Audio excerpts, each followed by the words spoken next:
बच्चों, हम कक्षा 12 के समाजशास्त्र विषय के भाग 2 को पढ़ रहे हैं, जिसका नाम है भारत में सामाजिक परिवर्तन और विकास। इस पुस्तक के तीसरे अध्याय भारतीय लोकतंत्र की कहानियों में आज हम भाग 2 को प्रारंभ करने जा रहे हैं, जिसका नाम है पंचायती राज। तो शुरू करते हैं अध्याय 3 का भाग 2। हम जानते हैं कि पंचायती राज को हमने हमारी कथा कहानियों में भी पढ़ा है, जिसमें कि हमने मुंशी प्रेमचंद जी की कहानी पंच परमेश्वर के बारे में सभी ने पढ़ा होगा। और इस कहानी के माध्यम से हमें यह पता चलता है कि पंचायती राज की व्यवस्था क्या होती है, यानी कि 5 व्यक्तियों द्वारा किया गया शासन जो है वह इसका शाब्दिक अर्थ है। यानी कि पंचायती राज में किनके द्वारा शासन किया जाता है?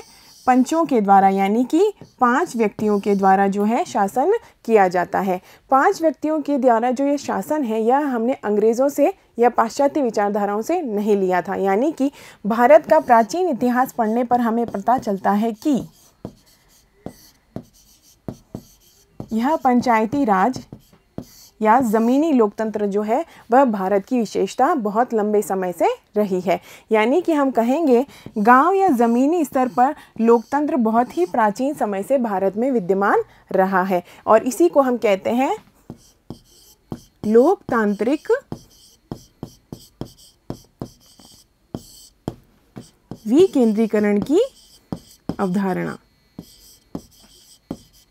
यानी कि भारत में लोकतंत्र की अवधारणा तो थी ही, लेकिन विकेंद्रीकरण यानी कि ज़मीनी स्तर तक भी हम जो है पंचायती राज के द्वारा लोकतंत्र की स्थापना की बात करते हैं। लेकिन इसमें भी कई असमानताएं हमें देखने को मिलती थी। यानी कि पंचायती राज प्राचीन तो ज़रूर है, लेकिन इन पदों पर, इन पंचायती राज के उच्च पदों पर कौन व्यक्ति पहुंच सकता था? वही व्यक्ति पहुंच सकता था जो कि समाज में प्रभुत्वशाली था। तो इस आधार पर भारत में पंचायती राज में भी असमानताओं के उदाहरण हमें मिलते हैं, और उसी के उदाहरण के रूप में हम जाति पंचायतों की बात भी कर सकते हैं। तो इस प्रकार पंचायती राज जो है भारत की एक प्रमुख विशेषताओं में से है, जो कि भारतीय लोकतंत्र की कहानी में एक महत्वपूर्ण हिस्सा है। यदि हम बात करें कि संविधान में पंचायती राज को स्थान दिया गया या नहीं, तो हम जब बात करते हैं कि भारत के संविधान के निर्माण के समय में भी इस बात पर एक बहस छिड़ी थी। यानी कि भारत के संविधान के निर्माण में हम जानते हैं कि 2 वर्ष 11 माह और 18 दिन लगते हैं, और उस प्रक्रिया में विभिन्न मुद्दों पर बहस छिड़ती है, जिसमें से एक मुद्दा यह भी था कि भारत में स्थानीय स्वशासन की स्थापना होनी चाहिए या नहीं होनी चाहिए। यानी कि भारत में पंचायती राज आना चाहिए या नहीं आना चाहिए। तो उस समय पर भारत की संविधान समिति के प्रारूप समिति के जो अध्यक्ष थे भीमराव अंबेडकर जी थे, और उन्होंने अपने अनुभवों के माध्यम से यह बताया कि भारत में जो है पंचायती राज की स्थापना करना सही नहीं होगा। कारण उन्होंने यह बताया कि भारत में क्या पाई जाती हैं? जातिगत विषमताएं पाई जाती हैं। कहने का अर्थ यह है कि भारत में जो जातिवाद की भावना पाई जाती है उसमें कुछ वर्ग तो उच्च हैं और कुछ जो है निम्न हैं। यानी कुछ जातियां अगड़ी जातियां हैं और कुछ जो है पिछड़ी जातियां हैं। तो यदि पंचायती राज की स्थापना भारत में कर दी गई तो फिर इस जातिगत विषमता में और भी ज़्यादा बढ़ोतरी होगी, क्योंकि पंचायती राज के माध्यम से गाँव में पुनः वही व्यक्ति पद पर बैठेगा जो कि उच्च व्यक्ति होगा, यानी प्रभुत्वशाली व्यक्ति होगा, और उनके माध्यम से इन निम्न जातियों या पद दलितों का शोषण और भी बढ़ता जाएगा। तो इस प्रकार से भीमराव अंबेडकर जी का मत था कि पंचायती राज को संविधान में स्थान नहीं देना चाहिए। इसके विरुद्ध यदि हम बात करें भारतीय समर्थकों की, तो सबसे पहले नाम आता है महात्मा गांधी जी का, और वे कहते हैं कि भारत में स्थानीय स्वशासन की स्थापना करना बहुत ही आवश्यक है। कारण वे कहते हैं कि इसके माध्यम से प्रत्येक गांव स्वयं में क्या बन जाएगा? आत्मनिर्भर बन जाएगा। यानी कि वे कहते हैं कि भारत में स्थानीय स्वराज की स्थापना करनी ज़रूरी है, ग्राम स्वराज की स्थापना करनी ज़रूरी है, जिसके माध्यम से वे कहना चाहते थे कि भारत गांव प्रधान देश है, यहाँ पर गांवों की प्रधानता है और केंद्र में बैठे व्यक्ति से अधिक गांव के स्वयं के जो व्यक्ति होंगे वही गांव की समस्याओं को समझ सकते हैं।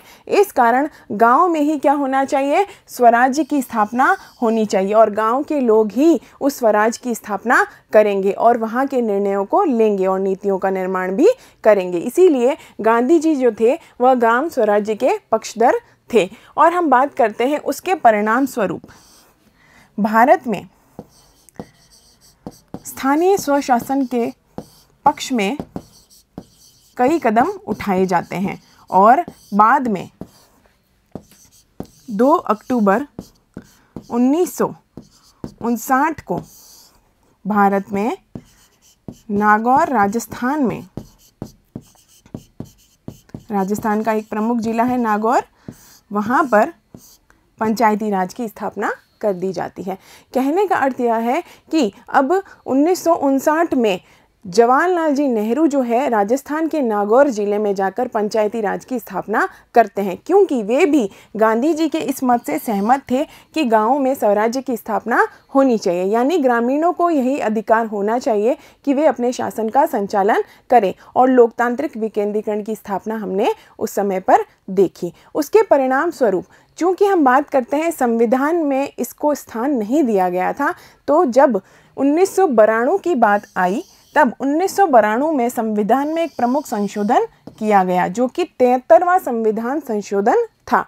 इस संशोधन के माध्यम से हमने स्थानीय स्वशासन और पंचायती राज को संविधान का अंग बना दिया था। कहने का अर्थ यह है कि 1992 में 73वें संविधान संशोधन के माध्यम से हमने लोकतांत्रिक विकेंद्रीकरण का जो शासन है उसको संविधान में स्थान दे दिया। तो अब पंचायती राज जो था वह अब उसे संवैधानिक दर्जा मिल चुका होता है। इसी के परिणाम स्वरूप हम कहते हैं कि 73वें और 74वें संविधान संशोधन ने जब पंचायती राज और स्थानीय स्वशासन को संविधान में संवैधानिक स्थान दे दिया, यानी संवैधानिक दर्जा दे दिया होता है, उसके परिणाम स्वरूप हमने एक और महत्वपूर्ण कदम उठाया और वह था महिला सशक्तिकरण के लिए।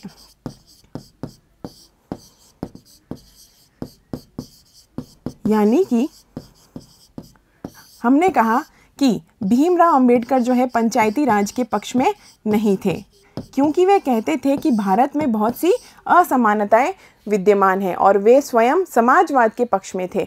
तो चूंकि हम देखते हैं कि पंचायती राज जो है उस समय पर संविधान में इसलिए नहीं स्थान दिया गया कि उसके माध्यम से असमानताएं बढ़ने वाली थी और यह असमानताएं भीमराव अंबेडकर के नज़र में यह सिर्फ जातिगत असमानताएं थी, लेकिन उनको पता था कि यह असमानताएं और भी गहनता से पाई जा रही हैं, जिसमें कि हम बात कर सकते हैं महिला अधिकारों की या लिंग के आधार पर असमानताओं की। यानी लिंग के आधार पर भी असमानताएं पाई जा रही थी। और फिर जब 73वां और 74वां संविधान संशोधन द्वारा पंचायती राज को संवैधानिक दर्जा दिया गया तो उसमें यह भी जोड़ा गया कि इस महिला असमानता को समाप्त करने और महिलाओं को सशक्त करने के लिए, महिलाओं को अधिकार दिलाने के लिए हम पंचायती राज और स्थानीय स्वशासन में 30% महिलाओं को आरक्षण देंगे। यानी कि अब पंचायतों और स्थानीय स्वशासन में जो भी व्यक्ति चुन करके आएंगे उनमें से 33% कौन होंगी, महिलाएं होंगी। और इसमें भी एक विरोधाभास यह था कि इन पदों पर भी समाज की प्रभुत्वशाली महिलाओं के आने का डर था। यानी कि समानता की बात होते हुए भी कहीं ये ना हो जाए कि यहाँ पर भी केवल समाज की उच्च महिलाएं ही आ पाएँ और फिर एक असमानता हमें देखने को मिले। इसके लिए सरकार ने एक अन्य उपाय सोचा और वह यह था कि अब इन 33% महिलाओं में से भी 17% पदों पर SC व ST की महिलाओं का आरक्षण होगा। कहने का अर्थ यह है कि 33% महिला आरक्षण की बात तो कर दी गई और उसमें से भी उच्च व प्रभुत्वशाली महिलाओं का ही अधिकार इन 33% पदों पर ना रहे, इस कारण उसी में से 17% पद जो हैं आरक्षित कर दिए गए एससी और एसटी की महिलाओं के लिए। तो यह स्थान आरक्षण की बात हमने 73वें 74वें संविधान संशोधन के माध्यम से देखी। उसके पश्चात में जब प्रथम बार चुनाव हुए, यानी कि 1992 के संविधान संशोधन के बाद जब प्रथम बार चुनाव होते हैं 1993 और 94 में, तो प्रथम बार एक साथ 8 लाख महिलाएं जो हैं वह राजनीतिक प्रक्रियाओं का हिस्सा बनती है, जो कि बहुत ही बड़ी उपलब्धि थी उस समय पर भारतीय महिलाओं के लिए। तो हम देखते हैं कि इस प्रकार पंचायती राज जो है महिला सशक्तिकरण की बात भी करता है। उसके बाद हम समझते हैं कि पंचायती राज किस प्रकार की व्यवस्था है। तो हम कहेंगे ये 3 स्तरों पर विद्यमान है। यह 3 स्तरों पर विद्यमान है। सबसे निचले स्तर पर हम बात करेंगे, ग्राम स्तर पर ग्राम सभा होती है। फिर खंड स्तर पर पंचायत समितियां होती हैं और जिले के स्तर पर जिला परिषदें होती हैं। यानी कि पंचायती राज में त्रिस्तरीय व्यवस्था की बात हमने की है। ग्राम सभा के परिणाम स्वरूप बनती है ग्राम पंचायत, और ग्राम पंचायत का जो प्रमुख होता है वह होता है सरपंच। वहीं पर यदि हम बात करें पंचायत समिति की, तो इसका जो प्रमुख होता है वह होता है प्रधान। और जिले के स्तर पर यदि हम बात करें तो जिला परिषदों का जो प्रमुख होता है वह कहलाता है जिला प्रमुख।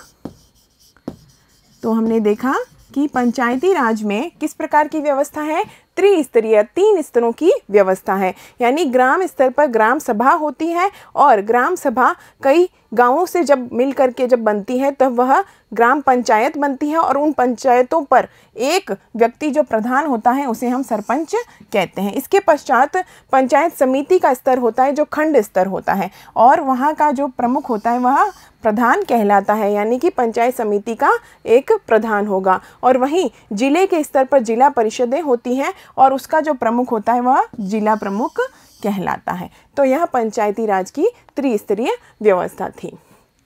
संविधान के 73वें संशोधन के द्वारा यह व्यवस्था की गई कि जिन राज्यों की जनसंख्या 20 लाख से अधिक होगी वहाँ पर इस प्रकार की जो हमने पिछले स्लाइड में देखा है त्रिस्तरीय व्यवस्था पंचायती राज की लागू की जाएगी। यानी कि यह जो व्यवस्था है यह उन राज्यों में लागू होगी जहाँ जनसंख्या कितनी होगी, कम से कम 20 लाख होगी ही होगी, वहीं पर यह त्रिस्तरीय व्यवस्था लागू होगी।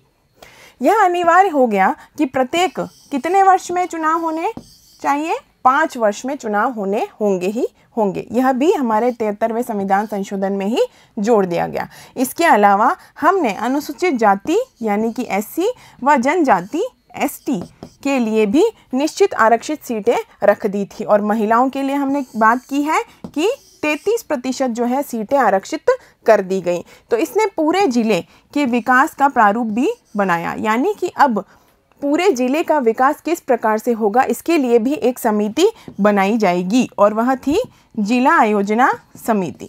तो जिला योजना समिति के माध्यम से पूरे जिले के विकास की योजनाएं बनाने की बात भी इस संविधान संशोधन में की गई थी। इस प्रकार पंचायतों को कुछ शक्तियां भी दी गई हैं और कुछ उत्तरदायित्व अथवा कुछ कर्तव्य भी बताए गए हैं। तो ऐसी कौन सी शक्तियां हैं? तो सबसे पहले हम बात करते हैं आर्थिक विकास के लिए वे योजनाएं बनाएंगी और कार्यक्रम बनाएंगी। यानी कि पंचायती राज की स्थापना के पीछे भी हमारा लक्ष्य था कि भारत में लोकतांत्रिक विकेंद्रीकरण के माध्यम से सामाजिक, आर्थिक और राजनीतिक न्याय की स्थापना हो। इस कारण हमने इन पंचायतों को कुछ अधिकार भी दिए थे। और वे कौन कौन से थे? तो वह अपने आर्थिक विकास के लिए क्या बना सकती हैं? योजनाएं या कार्यक्रम बना सकती हैं। साथ ही साथ सामाजिक न्याय के लिए वे कुछ कार्यक्रमों को बढ़ावा भी दे सकती हैं, जिससे समाज में न्याय भी बना रहे। फिर उनके लिए शुल्क, यात्री कर, जुर्माना, अन्य कर लगाने का अधिकार भी उनको दिया गया और वे इन्हें इकट्ठा भी कर सकती थी। साथ ही साथ पंचायतों के उत्तरदायित्व में हम कहेंगे कि सरकारों के हस्तांतरण यानी उत्तरदायित्वों के हस्तांतरण के योगदान व सहयोग, विशेष रूप से वित्त को स्थानीय अधिकारियों तक पहुंचाने का उत्तरदायित्व भी पंचायतों का ही था। पंचायतों द्वारा सामाजिक कल्याण के कार्य भी किए गए, यानी कि इसमें हम स्वच्छता की बात कर सकते हैं, इसमें हम सुरक्षा की बात कर सकते हैं, इसमें हम शिक्षा की बात कर सकते हैं आदि जो कार्य है वह भी सामाजिक कल्याण के लिए कौन कर सकता है? पंचायती राज में अधिकारी के माध्यम से पंचायती राज के पदों पर कार्य कर रहे व्यक्ति कर रहे होते हैं। इसी के माध्यम से हम कह सकते हैं कि पंचायतों को आय कहाँ से प्राप्त होगी, तो उसके लिए भी व्यवस्था 73वें संविधान संशोधन में की गई कि ये संपत्ति, व्यवसाय, पशु, वाहन आदि पर लगाए गए कर, चुंगी और भू राजस्व आदि के द्वारा आय प्राप्त कर सकते हैं। इसी के द्वारा सूचना के अधिकार को भी पंचायती राज से जोड़ दिया गया, यानी कि अब पंचायती राज के जो कार्यालय होंगे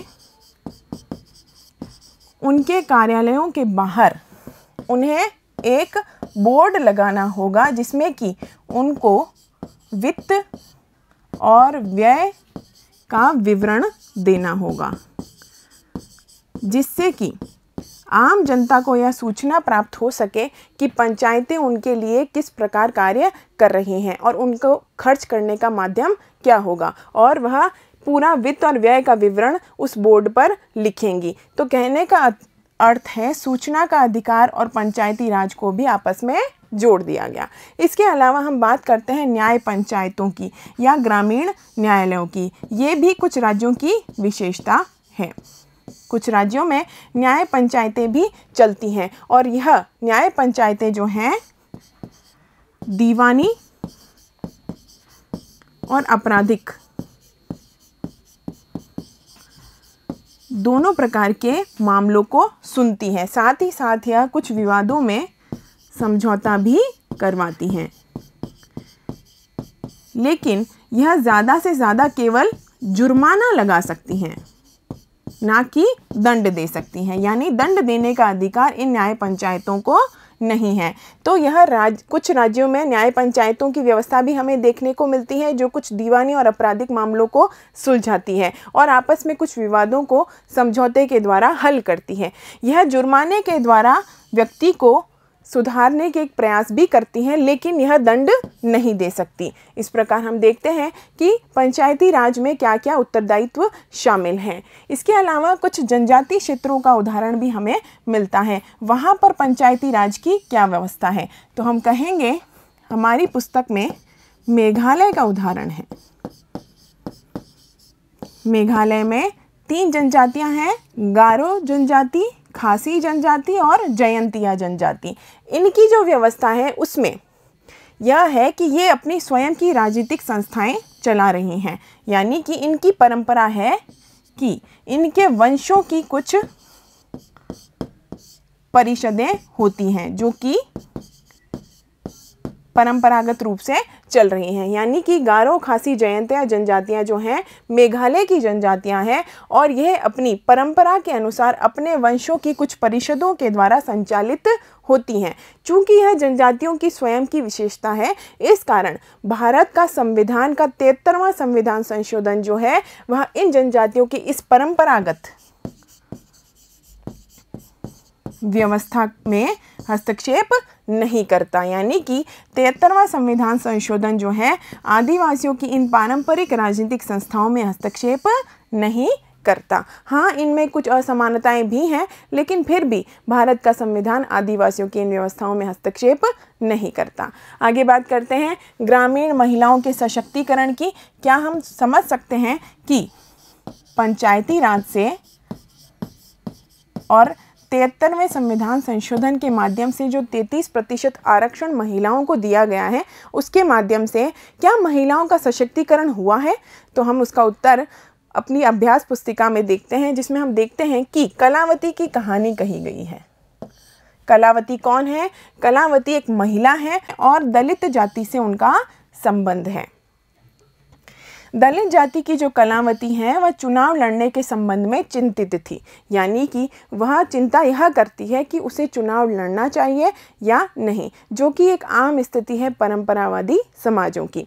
इसके आधार पर आज वह एक पंचायत सदस्य है और यह अनुभव कर रही है कि जब से वह पंचायत सदस्य बनी है तब से उसका विश्वास और आत्मसम्मान बढ़ गया है, यानी कि उसके आत्मसम्मान में और आत्मविश्वास में बढ़ोतरी होती है, क्योंकि उसे एक पद दे दिया गया है और वह पद पर चुन करके आई है। सबसे महत्वपूर्ण यह है कि अब उसका एक नाम है। सबसे महत्वपूर्ण यह है कि अब उसका एक नाम भी है। इससे पूर्व में उसका नाम क्या था? रामू की माँ के नाम से उसे जाना जाता था या फिर हीरालाल की पत्नी के नाम से उसे पुकारा जाता था, यानी कि अब उसका अपना एक नाम है। यदि वह ग्राम प्रधान पद का चुनाव हार गई, यानी कि आगे की प्रक्रिया में उच्च पद पर आने के लिए वह और संघर्ष कर रही है, तो वह कहती है कि यदि ग्राम प्रधान का पद वह हार जाती है तो उसे अनुभव होगा कि उसकी सखियों की नाक कट गई है। कहने का अर्थ यह है कि यह कलावती की कहानी जो हमारी पुस्तिका में हमें मिलती है वह यह बताती है कि न केवल महिलाओं का सशक्तिकरण हो रहा है, बल्कि जिस जातिगत असमानता की बात हमने की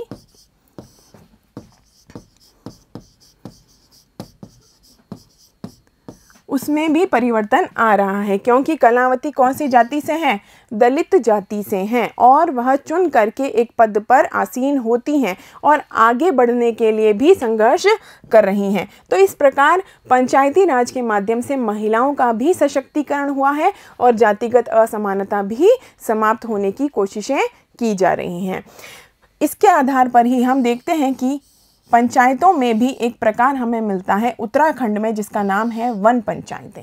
ये वन पंचायतें भी महिलाओं के सशक्तिकरण का ही उदाहरण है जो उत्तराखंड में पाई जाती हैं। उत्तराखंड की एक प्रमुख समस्या है कि यहाँ पर पशुओं के चारे और लकड़ी इकट्ठा करने के लिए औरतों को मीलों पैदल चलना पड़ता है और इस वजह से चूंकि वह बहुत दूर तक इस चारे को इकट्ठे करने के लिए, लकड़ी को इकट्ठा करने के लिए जा रही होती हैं, तो उन्हें इस समस्या का सामना करने के लिए एक उपाय सूझा और वह उपाय था कि उन्होंने किसकी स्थापना की? इन महिलाओं ने मिलकर वन पंचायतों की स्थापना की ताकि इस समस्या से वे निजात पा सकें। औरतों ने वन पंचायतों की स्थापना की। औरतें पौधशालाएं बनाकर छोटे पौधों का पालन पोषण करती हैं जिन्हें पहाड़ी ढालों पर रोपा जा सके, यानी कि ये वन पंचायतें किनके द्वारा संचालित होती हैं? महिलाओं के द्वारा संचालित होती हैं। तो इससे पर्यावरण संरक्षण भी हो रहा है और उनकी जो समस्या है उसका हल भी हो जाता है। तो परिणाम हुआ कि अब जंगलों की अवैध कटाई से सुरक्षा होने लग रही है। तो यह वन पंचायतें महिलाओं के सशक्तिकरण का उदाहरण है और साथ ही साथ पर्यावरण संरक्षण के लिए उनके प्रयासों का उदाहरण भी है। और हमारा जो उत्तराखंड है वह चिपको आंदोलन के लिए भी जाना जाता है, जो कि 1973 में हुआ था। तो उत्तराखंड का यह चिपको आंदोलन जो है एक महिला सशक्तिकरण का उदाहरण भी है, यानी कि महिलाएं जागरूक अवस्था में किसके लिए संघर्ष कर रही हैं? पर्यावरण को बचाने के लिए संघर्ष कर रही हैं। यानी कि हम देख सकते हैं कि 1973 में ही पर्यावरण के प्रति उनका लगाव हम इस आंदोलन के माध्यम से देख सकते हैं। यह आंदोलन भी उत्तराखंड की महिलाओं के पर्यावरण के प्रति लगाव को इंगित करता है, जो वनों की कटाई का विरोध कर रही थी। तो कुल मिलाकर के अध्याय 3 के भाग 2 में हमने देखा कि किस प्रकार पंचायती राज जो है भारत में परिवर्तन के लिए उत्तरदायी है और यह महिला सशक्तिकरण के लिए किस प्रकार लाभदायक सिद्ध हो रहा है। मिलते हैं अगले भाग में। धन्यवाद।